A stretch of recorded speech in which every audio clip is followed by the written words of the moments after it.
Deus te abençoe, meu irmão. Pai do Senhor, amados, tudo bem? Aleluia. Tomaram aquele cafezinho da tarde, todo mundo forte. Amém, glória a Deus. Que bom a gente estar juntos. Que bom a gente compartilhar esse tempo da palavra de Deus. Eu queria convidar você a refletir comigo sobre a palavra de Deus um pouquinho. Deus tem muito a nos falar nessa noite. Você crê nisso? Amém, glória a Deus. E eu queria falar hoje sobre o encontro transformador. A gente vai falar sobre um personagem muito emblemático dos evangelhos, e que todos nós conhecemos a história de Zaqueu, né? Todo mundo sabe da história de Zaqueu. Eu queria trazer para vocês algumas reflexões a partir dessa história aqui. Eu queria convidar você a ler comigo Lucas, o Evangelho de Lucas, no capítulo 19, nós vamos ler dos versículos 1 ao 10. Lucas, capítulo 19, de 1 ao 10. Vamos ficar de pé para a gente ler a palavra de Deus? Vamos lá? Isso. Muito bom. Ô, irmãzinho, muito obrigado.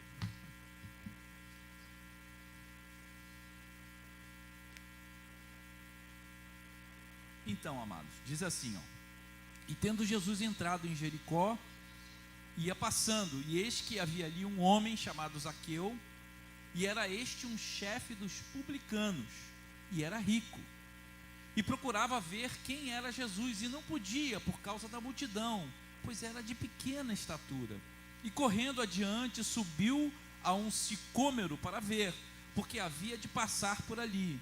E quando Jesus chegou àquele lugar, olhando para cima, viu e disse: Zaqueu, desce depressa, porque hoje me convém pousar em tua casa. E apressando-se, desceu e recebeu-o alegremente. E vendo todos isto, murmuravam, dizendo que entrava para ser hóspede de um homem pecador. E levantando-se Zaqueu, disse ao Senhor: Senhor, eis que eu dou aos pobres metade dos meus bens.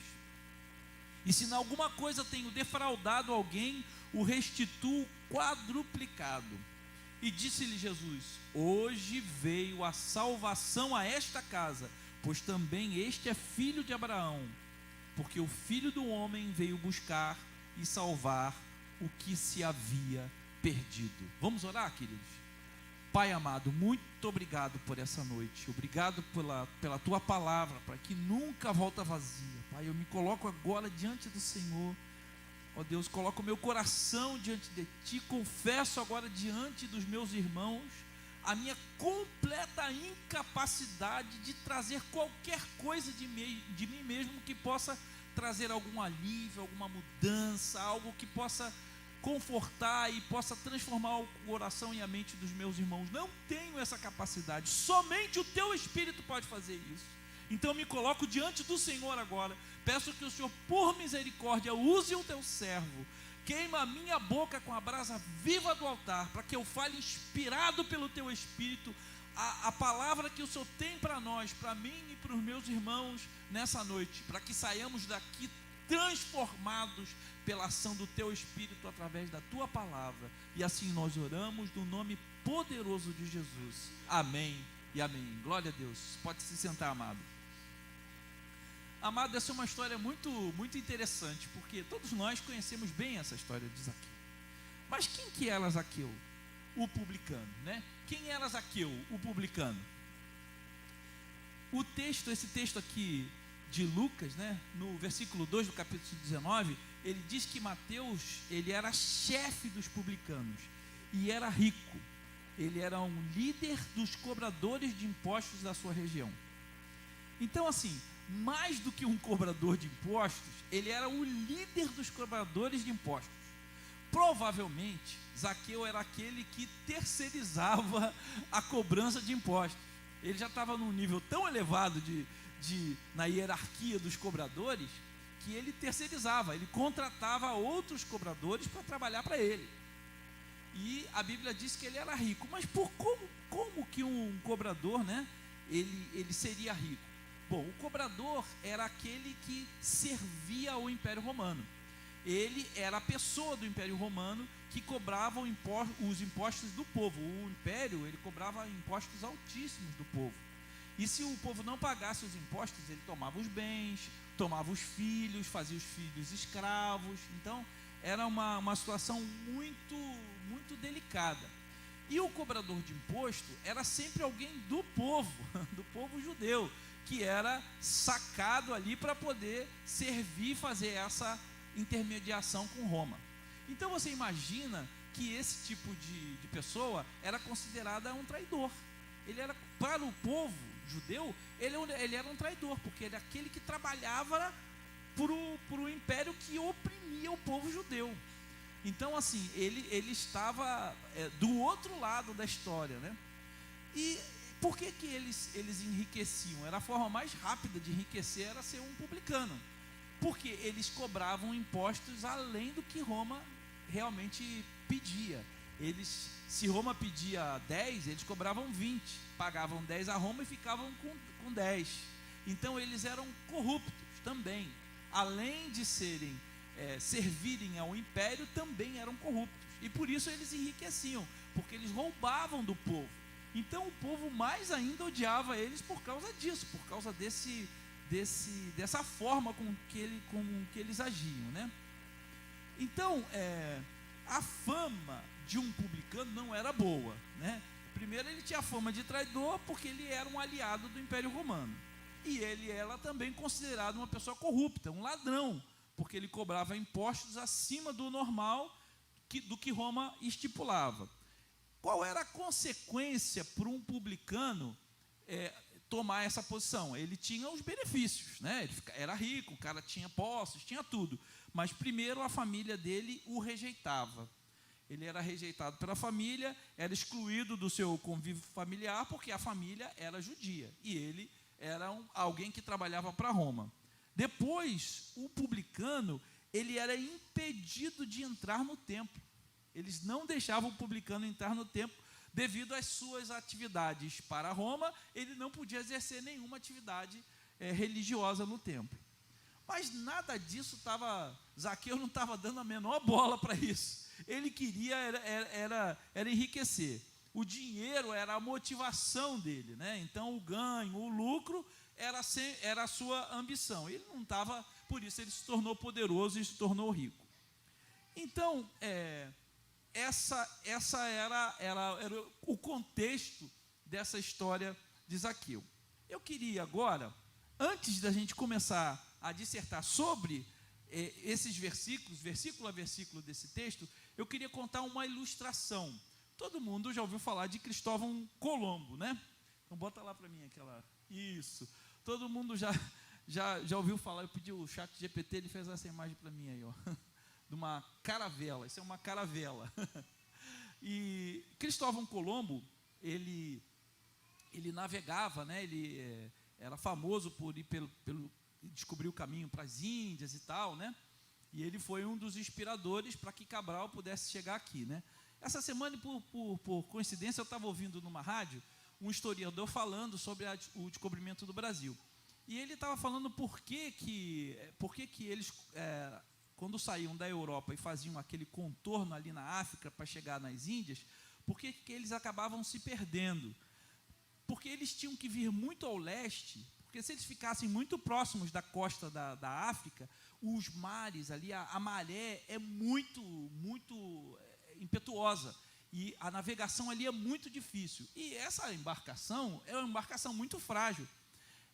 A taxa de perda dessas caravelas, quando saíam lá um monte de caravelas para descobrir, né, novas terras, 50% se perdia. Era a taxa de perda 50%.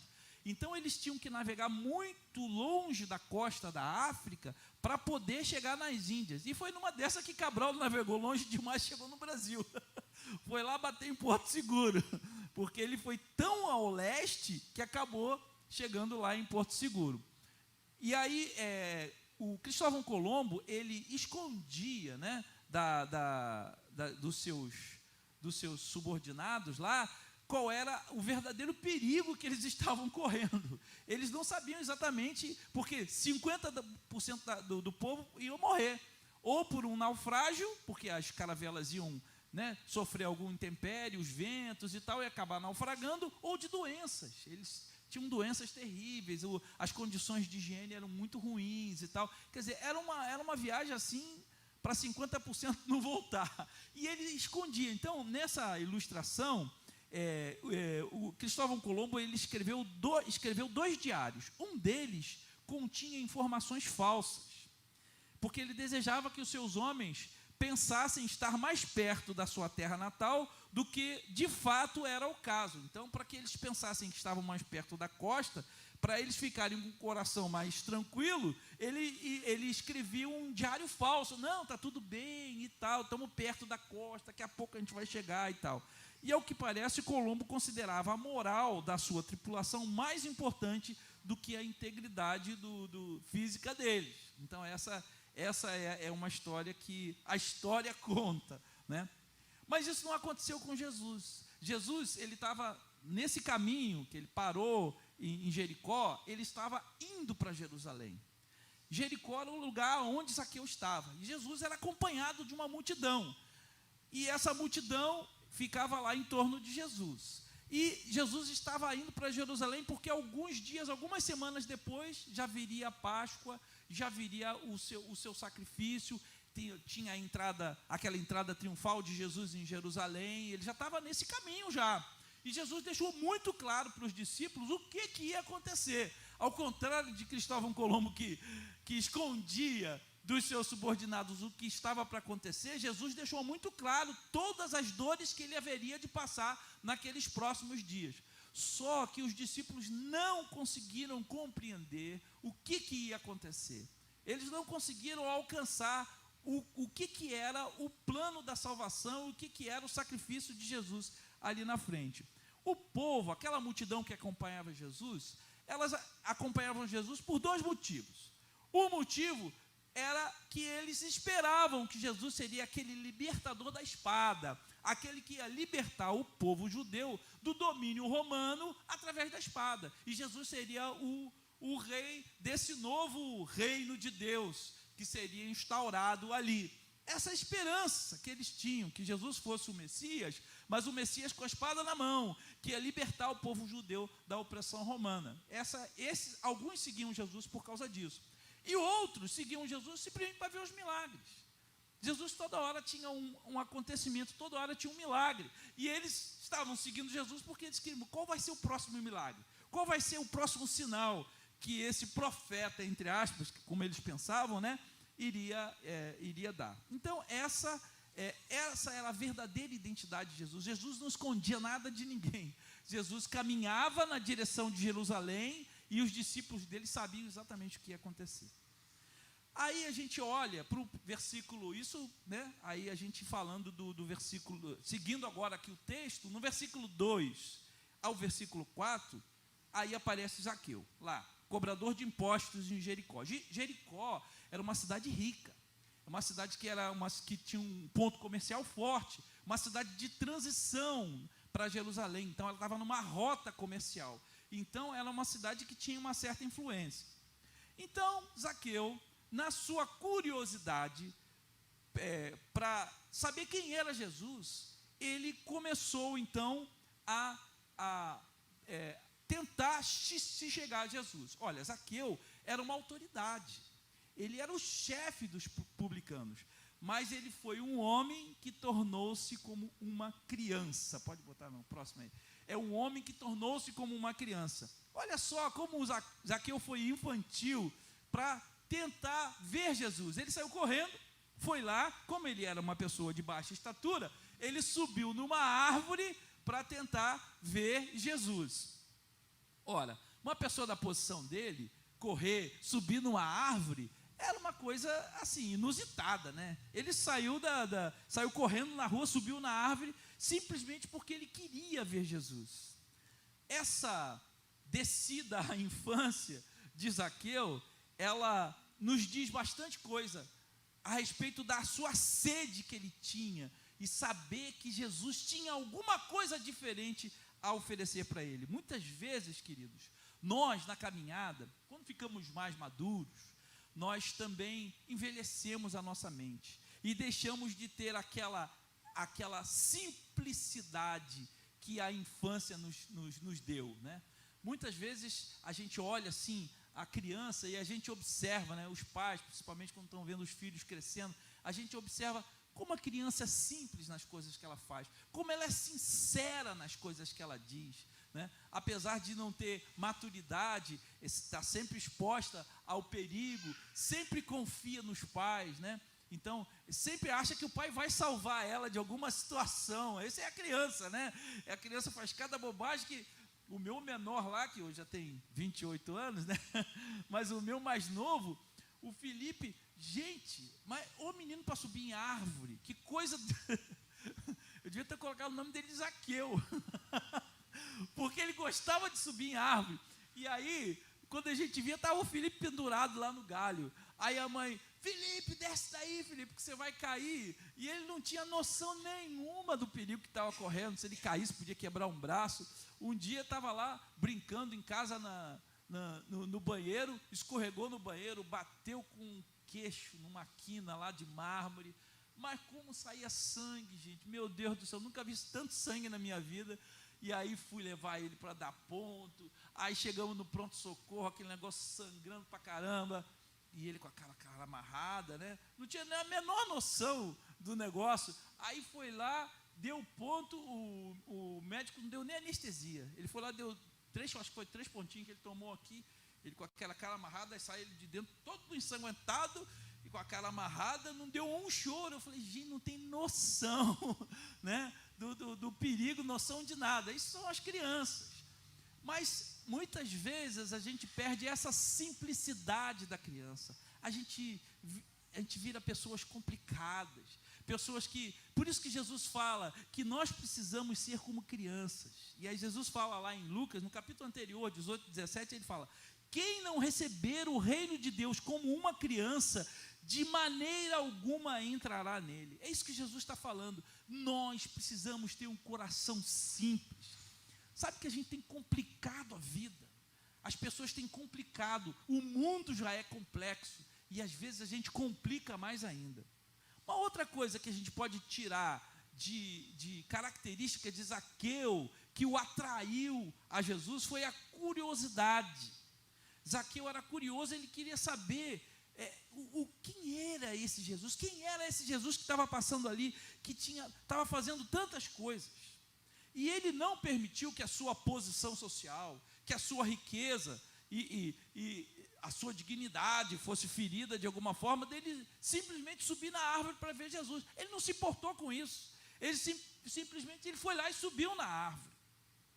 Querido, subir em uma árvore poderia ter sido um ato ridículo para um homem da posição de Zaqueu, mas a sua vontade de ver Jesus era mais forte do que o seu medo do julgamento dos outros. E ele foi julgado pelos outros.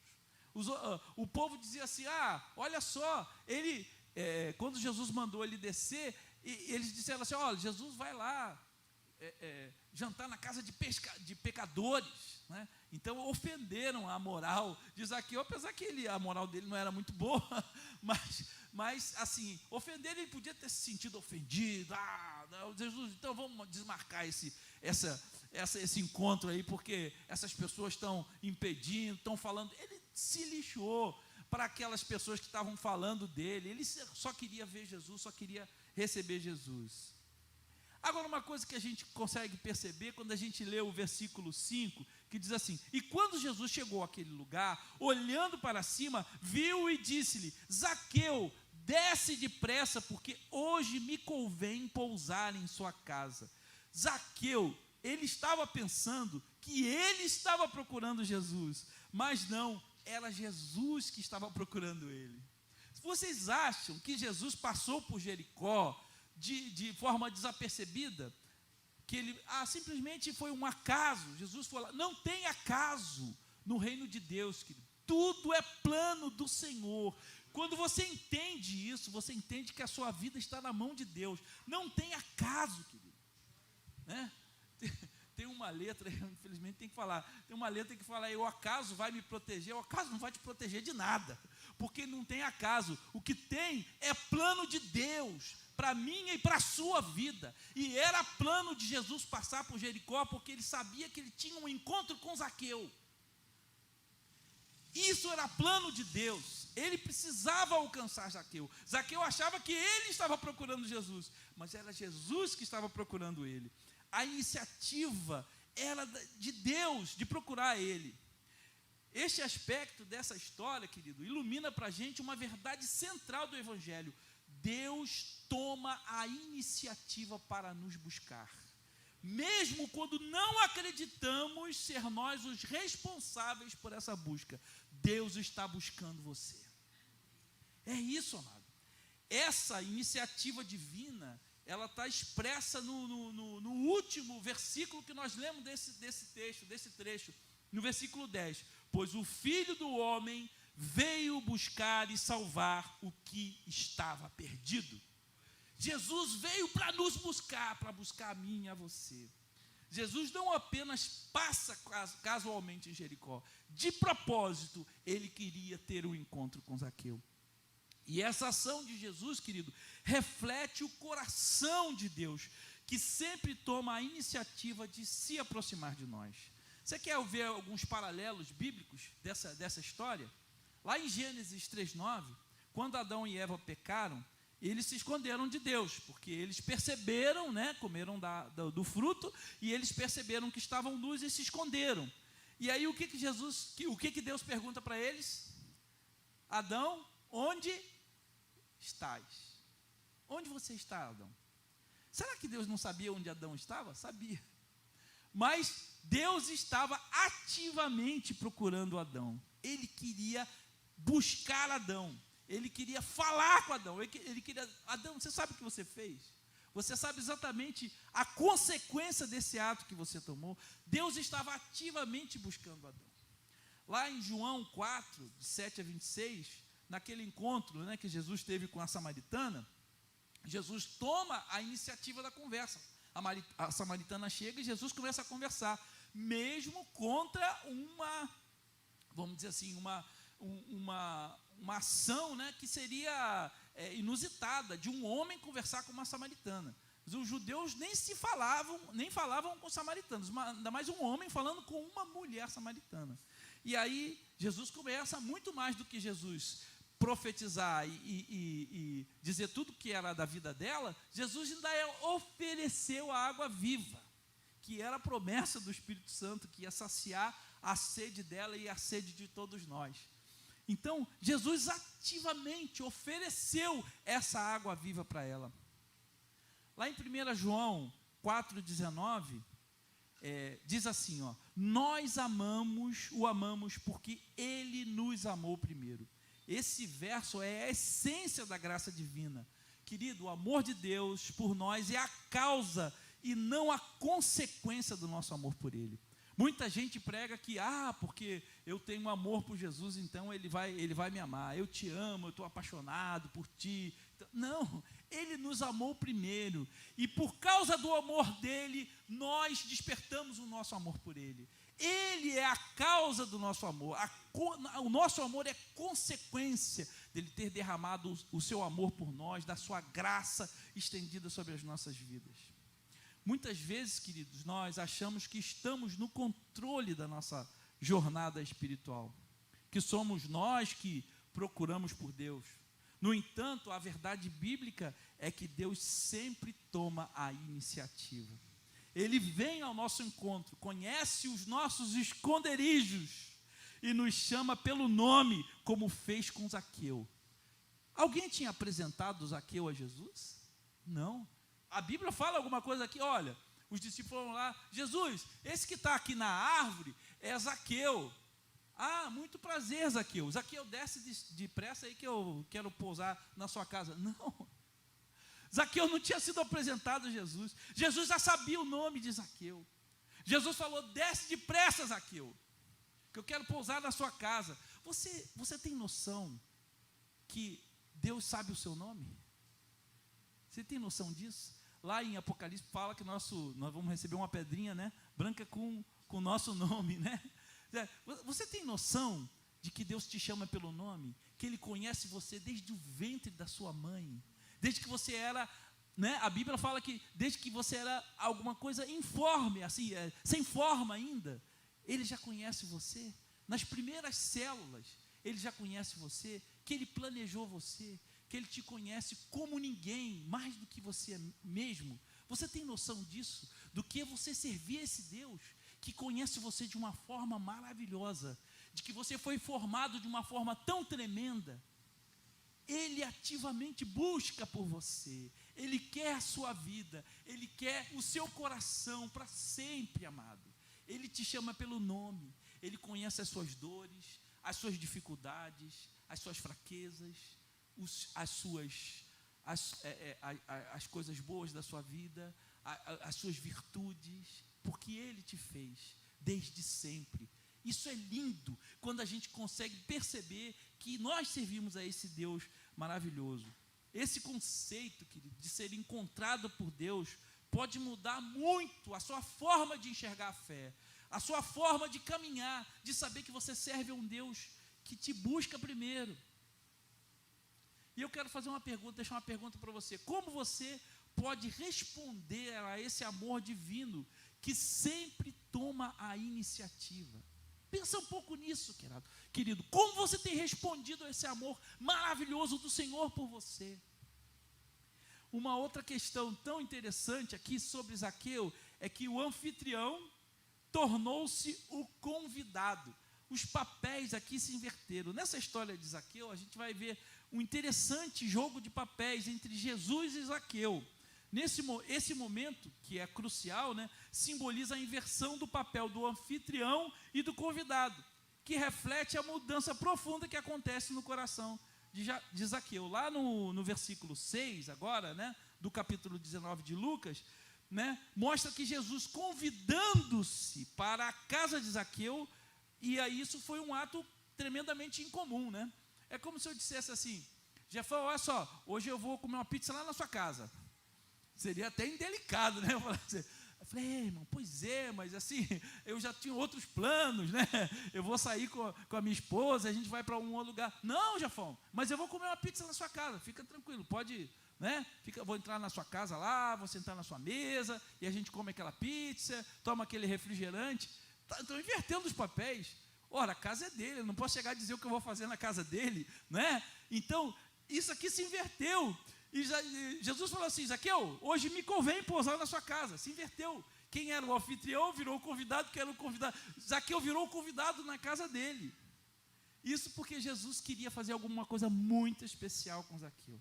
No entanto, Jesus tomou essa iniciativa, simbolizando que quando Ele entra em nossas vidas, os papéis são invertidos. Ele se torna o centro e nós aprendemos a receber dele e a seguir seus caminhos. Quando Jesus entra na sua casa, e aí eu digo a sua casa física não, mas a sua casa, o templo do Espírito Santo, que é o seu corpo, quando o Espírito Santo vem morar no seu coração, de verdade ele passa a ser o centro da sua vida. O anfitrião é o centro da casa, é aquele que comanda a casa, que comanda tudo, e você passa a ser o convidado. A gente tem alguns paralelos bíblicos muito interessantes. Lá em Apocalipse 3:20 diz assim: eis que estou à porta e bato. Se alguém ouvir a minha voz e abrir a porta, entrarei em sua casa e cearei com ele e ele comigo. Olha que coisa linda. Esse verso, ele está ressaltando a iniciativa de Jesus de entrar em nossa vida. Assim como em Lucas 19, aqui no versículo 6, Jesus não esperava um convite formal. Ele bate a porta e se oferece para entrar. Estou batendo aqui, se alguém abrir a porta, eu vou entrar. Abre a porta que eu vou entrar. Eu queria deixar uma reflexão para você a respeito disso. Jesus nos pede para abrir a porta e permitir que Ele seja o centro das nossas vidas, transformando-nos de anfitriões em convidados dentro da nossa própria existência. Ao nos tornarmos os convidados, a gente aprende a depender da sua graça e da sua liderança. A verdadeira hospitalidade cristã, então, é receber Jesus de tal maneira, querido, que Ele se torne o Senhor da nossa casa, do nosso coração e das nossas ações. Amém. Esse entendimento, querido, convida a gente a uma mudança de perspectiva, de controladores da nossa vida para participantes da vida de Jesus em nós. Cada espaço da nossa vida deve ser um convite, amado, para que Jesus venha atuar e nos transformar. É isso, amado. Isso o Zaqueu entendeu de cara. Ele entendeu exatamente o que Jesus queria fazer na vida dele. E aí, seguindo, né, no versículos 7 e 8, a gente vê um homem pequeno que se tornou grande. Apesar de ser pequeno em estatura, e inicialmente percebido como um menor no seu caráter, devido à sua função, o Zaqueu experimenta uma mudança que ressalta a grandeza espiritual e moral, elevando a um novo patamar de vida. E aí vem a transformação de Zaqueu, né? Ao decidir subir na árvore para ver Jesus, ele já estava demonstrando a disposição de superar as barreiras daqui da terra, as barreiras da comunidade. E aí, o ato de Zaqueu de prometer, né, logo em seguida, dar a metade dos seus bens aos pobres e restituir 4 vezes mais aos que ele tinha defraudado, é profundamente significativo. Mais do que a questão financeira de estar ressarcindo, né, as pessoas a quem ele havia defraudado, isso demonstra uma mudança de posição no seu coração. Esse gesto, ele vai muito além da simples correção das falhas. Ele reflete uma reorientação completa dos seus valores e prioridades. O dinheiro deixou de ser prioridade na vida de Zaqueu. O dinheiro deixou de ser o centro da vida de Zaqueu. Ele disse: eu vou dar metade das minhas coisas. E se eu defraudei alguém, ele sabia que tinha defraudado, ele ia devolver 4 vezes mais. E olha, eu vou falar uma coisa para você. Zaqueu, quando faz isso, ele também deflagra um impacto na comunidade onde ele vivia. Porque as pessoas vendo quem era Zaqueu, o chefe dos publicanos, e ele ativamente devolvendo aquilo que tinha defraudado e dando a metade dos seus bens aos pobres, ele certamente virou um exemplo. Olha o que aconteceu com esse cara. Ele teve um encontro com Jesus, e o que saiu desse encontro? O cara deixou de ter o dinheiro como prioridade.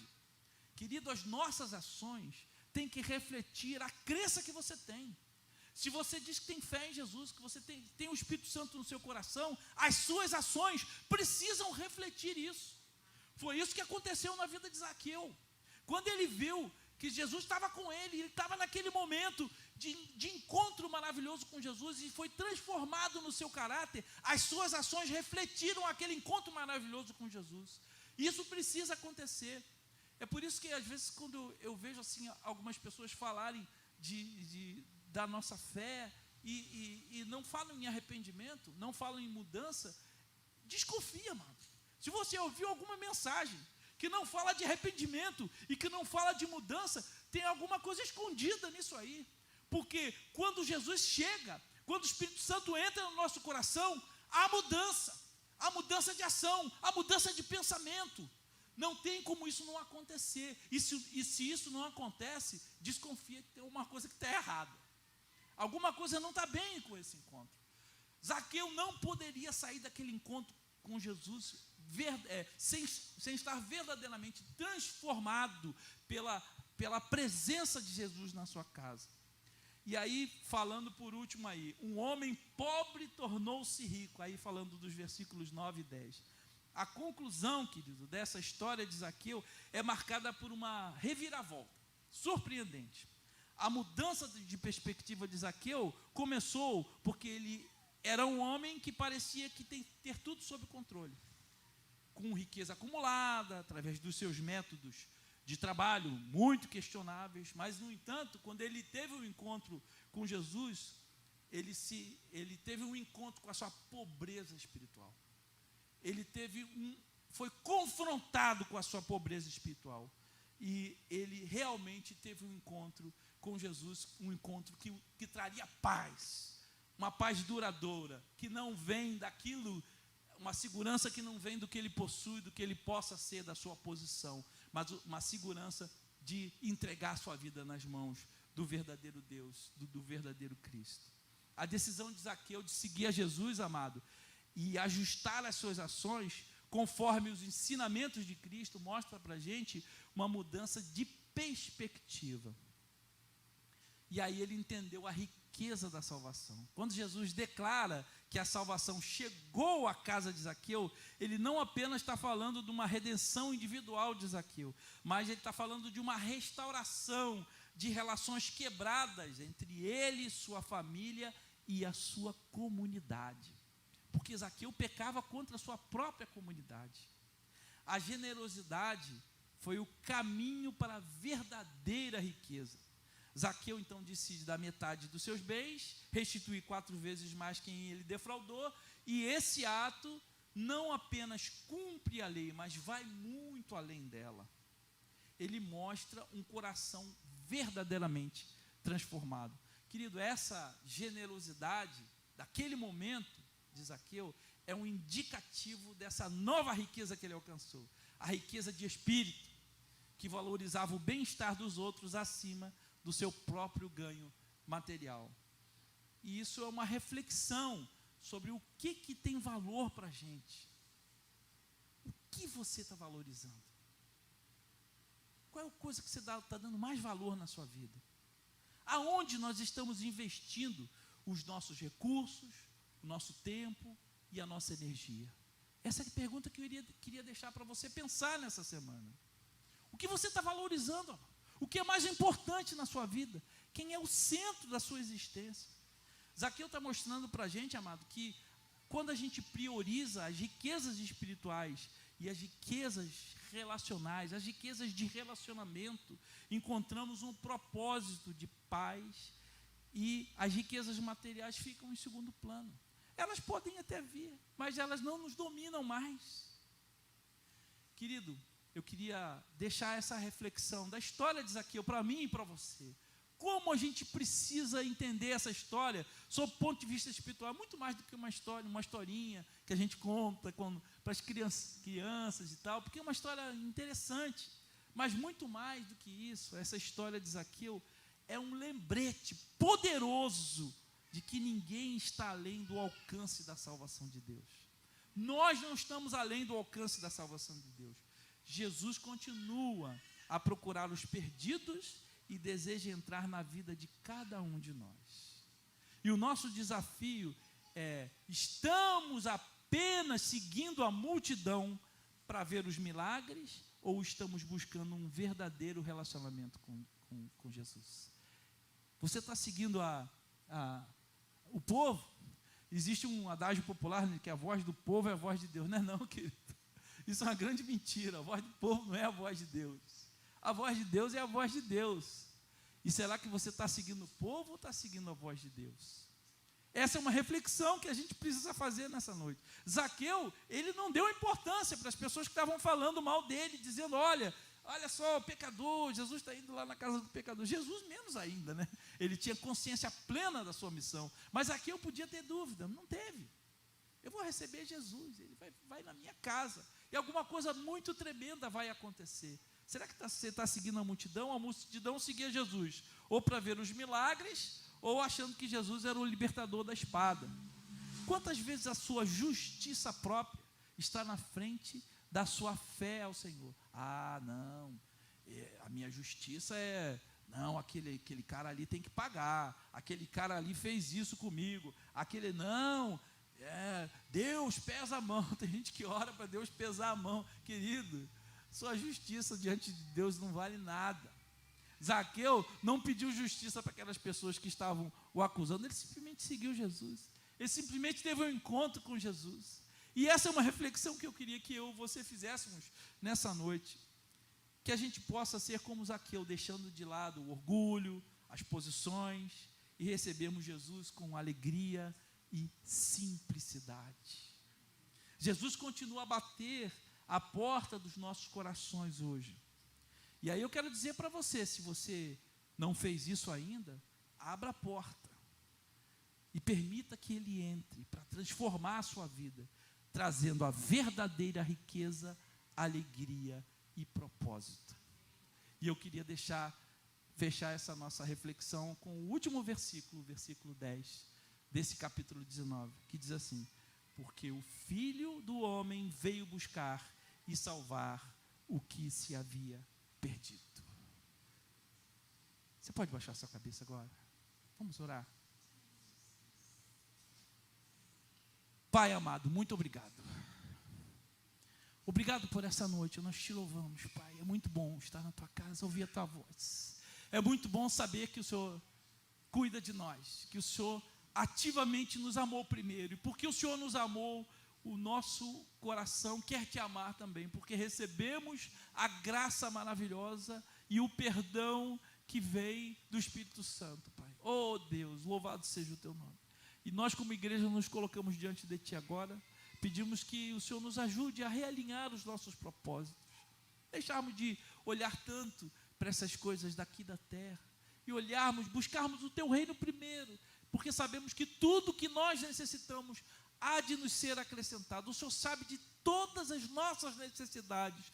Cada um aqui tem as suas necessidades materiais, as suas necessidades espirituais, as suas necessidades de sustento, tem as suas necessidades profissionais, de relacionamento. Todos nós temos necessidades, e nós te amamos, porque sabemos que o Senhor nos amou primeiro e nos conhece, e sabe de tudo o que precisamos. Cada um aqui, Senhor, o Senhor sabe individualmente o que cada um daqui precisa. E ó Senhor, nós humildemente nos achegamos diante do Senhor agora e dizemos: Senhor, tem misericórdia de nós e conduz a nossa vida. Nós queremos alinhar o nosso coração contigo, colocar o Senhor no centro da nossa sala, sabe? Jesus, vem, seja o centro da nossa vida, vem cear conosco, vem estar conosco em todos os momentos da nossa vida. Nós queremos te colocar no centro da nossa vida e queremos deixar que o Senhor conduza as nossas vidas como indivíduos e como igreja, como família, como participantes dessa terra aqui, nesse tempo tão difícil. Mas, ó Senhor, tem misericórdia de nós, nos aponta, Senhor, as direções, fala conosco a cada dia e ser conosco. Queremos ativamente colocar o Senhor no centro das nossas vidas. Senhor, perdoa os nossos pecados, perdoa as nossas falhas, Senhor, perdoa naquilo que temos falhado, mas nós queremos, como Zaqueu, realinhar o nosso coração contigo nessa noite e sair por uma semana maravilhosa, cheia da tua presença, em que o Senhor vai estar no centro da nossa vida. E assim nós te oramos e desde já te agradecemos, porque oramos no nome poderoso de Jesus. Amém e amém. Que Deus abençoe, querido. Que Deus abençoe o seu coração. Tenha uma semana maravilhosa.